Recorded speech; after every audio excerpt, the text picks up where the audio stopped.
The kinetic energy due to rotation about an axis of an extended object is equal to 1/2 I omega squared, where I is the moment of inertia and omega is the angular velocity of the object. But we also know that the translational kinetic energy of an object is equal to 1/2 mv squared, where v is the velocity of the center of mass of that object. Therefore, the total kinetic energy of the object is the sum of the rotational kinetic energy plus the translational kinetic energy.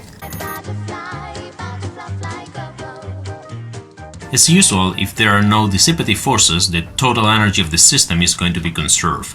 Therefore, we can consider an object, for example, a ball that rolls down an incline without slipping, and we know that the initial potential energy is going to be transformed into kinetic energy, both the rotational kinetic energy and the translational kinetic energy, because the center of mass is going to be translating and the whole object, the whole ball, is going to be rotating. If the ball rotates and does not slip, the linear and angular velocities are related through the equation of v translational is equals to r times omega.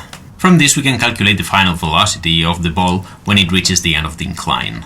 Here, because the initial potential energy goes into rotational kinetic energy and translational kinetic energy, the final velocity is going to be smaller than that of the case of a frictionless block that just slips down incline.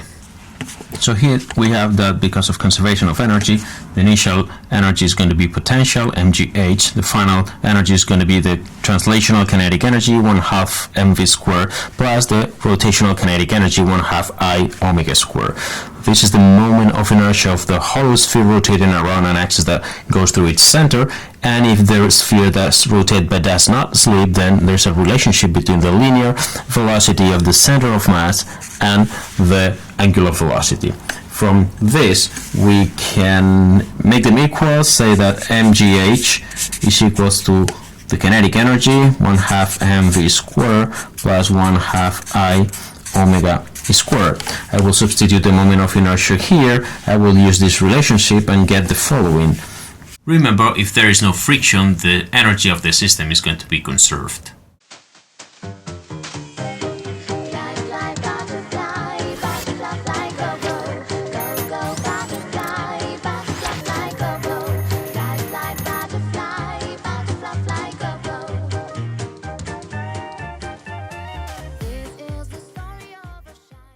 This is the final velocity of that ball rotating down the incline. If that was just a point particle, for example, or just a block that is not rotating, that's something we calculated in the past, and we found that the final velocity was the square root of 2gh. As you can see, this is a smaller velocity than the one we found previously. We find in a case of an object that is not rotating, because all the energy goes into linear translational kinetic energy, and there is no part of the initial energy that goes into rotational kinetic energy.